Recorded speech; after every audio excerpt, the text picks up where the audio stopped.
الشيطان اللعين الرجيم بسم الله الرحمن الرحيم الحمد لأهله والصلاة على أهلها قال الله تبارك وتعالى في القرآن الحكيم بسم الله الرحمن الرحيم الله ولي الذين آمنوا يخرجهم من الظلمات إلى النور والذين كفروا أولياءهم الطاغوت يخرجونهم من النور إلى الظلمات أولئك أصحاب النار هم فيها خالدون۔ محترم علماء کرام، صدر جلسہ، سامعین گرامی قدر، قرآن حکیم کی جن آیتوں کی تلاوت کا شرف میں نے حاصل کیا ہے، یہ آیتیں آیت الکرسی میں آپ سبھی حضرات تلاوت کرتے ہیں۔ ارشاد ہوتا ہے اللہ ان افراد کا ولی ہے جو صاحبان ایمان ہیں اور وہ انہیں ظلمتوں سے نکال کر نور کی طرف لے کر آتا ہے، اور جن لوگوں نے کفر اختیار کیا ان کے ولی شیاطین ہیں اور وہ انہیں نور سے نکال کر ظلمتوں کی طرف لے کر آتے ہیں۔ ان آیتوں میں نور اور ظلمت کا جو تذکرہ ہے اس کے بارے میں نے بہت سوچا، بہت فکر کیا، تو ایک حدیث ملی مجھے جس میں ارشاد ہوتا ہے العلم نور یخذفہ اللہ فی قلب من یشاء۔ یہ نور اور ظلمت ہے کیا چیز؟ تو ارشاد ہوتا ہے کہ العلم نور یخذفہ اللہ فی قلب من یشاء۔ علم ایک ایسا نور ہے اللہ جس کے دل میں چاہتا ہے اتار دیا کرتا ہے، ہر ایک کو نہیں دیا کرتا۔ اور جہالت تاریکی ہے، جب تک انسان جہالت کے اندھیرے میں رہے گا اسے حق و باطل کی تمیز نہیں ہوگی، اسے حق و باطل سمجھ میں نہیں آئے گا، وہ کیا چیز صحیح ہے کیا چیز غلط ہے وہ نہیں سمجھ پاتا ہے۔ لیکن علم کے نور کے اندر، علم کے اجالے کے اندر جب وہ آ جاتا ہے ساری چیزیں اس کے لیے کلیئر ہو جاتی ہیں۔ اسی لیے اللہ کے رسول صلی اللہ علیہ وآلہ وسلم نے ارشاد فرمایا کہ طلب العلم فریضۃ علی کل مسلم و مسلمہ، علم کا حاصل کرنا تمام مسلمان مرد و عورت پر ضروری ہے۔ العلم، اور اس کے بعد ارشاد ہوتا ہے اطلب العلم من المہد الی اللحد، علم حاصل کرو گہوارے سے لے کے قبر کی منزلوں تک۔ اتنی علم کی فضیلت ہے، اتنی علم کی فضیلت ہے کہ اللہ کے رسول نے بدر کے قیدیوں سے کہا کہ تم لوگ انصار کے 10 لوگوں کو تعلیم دے دو تم آزاد ہو، انصار کے 10 لوگوں کو تعلیم دے دو تم آزاد ہو۔ اتنی علم کی فضیلت ہے، مگر آج ہمارے سماج میں جو برائیاں پھیلی ہوئی ہیں، جو شیطنت پھیلی ہوئی ہے، جو بے دینی اور لامذہبیت پھیلی ہوئی ہے، اس کی صرف اور صرف ایک وجہ جہالت ہے۔ اگر ہمارے معاشرے میں جہالت کا خاتمہ ہو جائے تو سب کچھ ٹھیک ہو جائے گا۔ عزیزان محترم، سامعین کرام، معزز علماء، میں آپ کی خدمت عرض کرنا چاہتا ہوں کہ علم کی منزل کیا ہے۔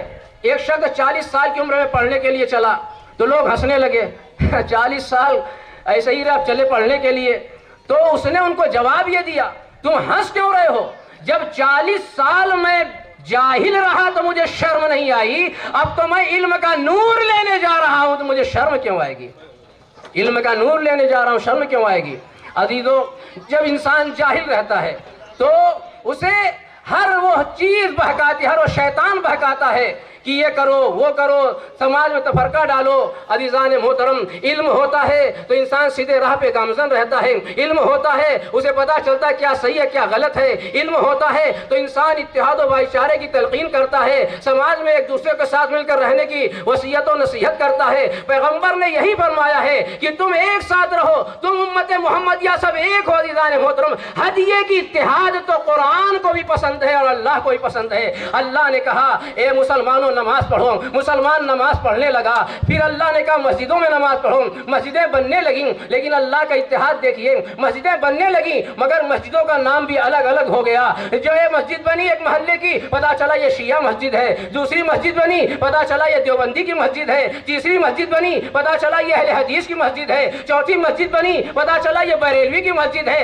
اللہ نے کہا نہیں نہیں نہیں، میں تو تمہیں ایک پلیٹ فارم پہ جمع کرنا چاہتا ہوں، لہذا اب تم بڑی बड़ी मस्जिद बनाओ, जामे मस्जिद, ताकि सारे के सारे लोग वहाँ जमा हो जाएं। मगर जब जामे मस्जिद बनी तो फिर भी जुमा का दिन आया, शिया अपनी मस्जिद की तरफ चला, बरेलवी अपनी मस्जिद की तरफ चला, देवबंदी अपनी मस्जिद की तरफ चला, बरेलवी अपनी मस्जिद की तरफ चला, अहले हदीस अपनी मस्जिद की तरफ चला, अजीज़ान मोहतरम हर एक अपनी मस्जिद की तरफ। अल्लाह ने कहा नहीं नहीं नहीं, अभी तुम मेरी बात समझ नहीं रहे हो, अभी तुम जमा नहीं हो पाए हो, लिहाजा ईदगाह बनाओ। गुजरात में शायद ईदगाह नहीं होती, मगर हमारे यूपी वगैरह में ईदगाह होती है, ईद की नमाज वहाँ होती है, लिहाजा सब लोग ईदगाह की तरफ जाते ईद की नमाज पढ़ने।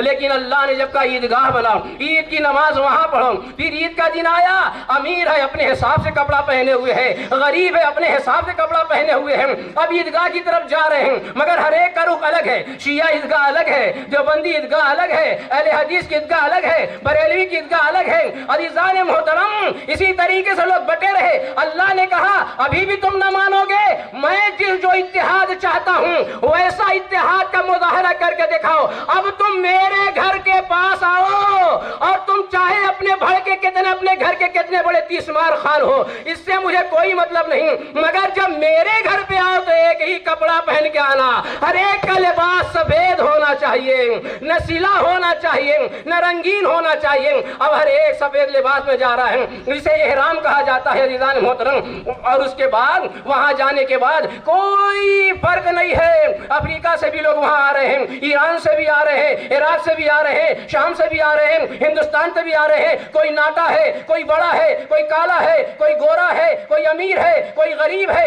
मगर हर एक मिलकर यही सदा देता है, लब्बैक या परवरदिगार, लब्बैक अल्लाहुम्मा लब्बैक, अल्लाहुम्मा लब्बैक, अल्लाहुम्मा लब्बैक। अल्लाह ने कहा ऐसा इत्तेहाद मैं चाहता हूँ, यहाँ से तुम जब वतन जाओ हाजी बनकर जाना, पाजी मत बनकर जाना। अगर तुमने यही इत्तेहाद का मुजाहिरा अपने वतन, अपने शहर, अपने गांव में जाकर किया तो समझ लो कि तुम पक्के हाजी हो। अल्लाह को भी इत्तेहाद पसंद है अज़ीज़ान मोहतरम। आप देखें इत्तेहाद से फ़ायदा क्या होता है। एक दरख्त है, आम का दरख्त है, हमने किसी से पूछा ये किस चीज़ का दरख्त है, उसने कहा आम का दरख्त है। जब हम वापस आए तो क्या देखा, उस दरख्त को काट डाला गया, आम अलग, पत्ती अलग, शाख अलग, जड़ अलग। अब हमने पूछा ये क्या है, कहा ये आम है। कहा ये क्या है, कहा ये आम की पत्ती है। हमने कहा ये क्या है, कहा ये आम की शाख है। हमने कहा ये क्या है, कहा ये आम की जड़ है। हमने कहा अभी तो हम जा रहे हैं तो आपने कहा खाली आम का दरख्त है। वापस आए तो आप हर एक का नाम अलग दे रहे हैं। कहा जब तक ये मुत्तहिद थे आम का दरख्त था, और जब अलग अलग हो गए तो हर एक का नाम अलग हो गया। इसीलिए जब मुसलमान मुत्तहिद होगा तो सिर्फ मुसलमान कहलाएगा, और अगर अलग अलग हो गया तो उसका अलग अलग नाम होगा। बस मैं ख़त्म करता हूँ, मेरी तबीयत सही नहीं थी, मैं चाह रहा था कि बगैर तकरीर के चला जाऊँ। पिछले साल मैंने बहुत लंबी तकरीर की थी और माशाअल्लाह से प्रोग्राम पिछले साल से बहुत ही ज़बरदस्त इस साल भी दिखाई दे रहा है। पिछले साल ऐसा नहीं था, लेकिन इस साल माशाअल्लाह बहुत ज़बरदस्त इंतज़ाम किया गया है। हमारे मौलाना मुज़म्मिल साहब और यहाँ के जो ट्रस्टी हैं उनकी मेहनत का ये नतीजा है। और सिर्फ मुअल्लिम ही की मेहनत नहीं होती है, हालांकि मुअल्लिम मेहनत करता है, लेकिन अगर बच्चा ही मेहनत ना करे तो मुअल्लिम की मेहनत से कोई फ़ायदा नहीं है। लेकिन ये ज़ौक़, ये शौक़ मुअल्लिम बच्चों के अंदर उतारता है तो बच्चा जो है वो काम करता है। लिहाजा इससे मुझे बहुत ही खुशी महसूस हुई। और पिछले साल भी मैंने देखा था, बहुत अच्छा प्रोग्राम था। अब इस प्रोग्राम से नतीजा निकलता है कि जो लोग या माँ बहनों के दरमियान, मर्दों के दरमियान जो दीन के बारे में नहीं जानते, इन सवाल और जवाब के ज़रिए, इन मुज़ाहिरों के ज़रिए उनको बहुत सी मालूमात हासिल हो जाती है। लिहाजा ये प्रोग्राम होते रहना चाहिए। और दूसरी बात यह है कि इस विजयपुरी का जो माहौल है बहुत ही बेहतरीन माहौल है। मैं परवरदिगार आलम से दुआ करता हूँ, परवरदिगार जिस तरीके से यहाँ शिया, सुन्नी, हिंदू, मुस्लिम आपस में इत्तेहाद और भाईचारे के साथ रहते हैं, परवरदिगारा उस इत्तेहाद और भाईचारे को हमेशा कायम और दायम रख। और इन बच्चों ने जो मुज़ाहिरा पेश किया, इन्हें दिन दूनी और चौगुनी तरक्की नसीब फरमा।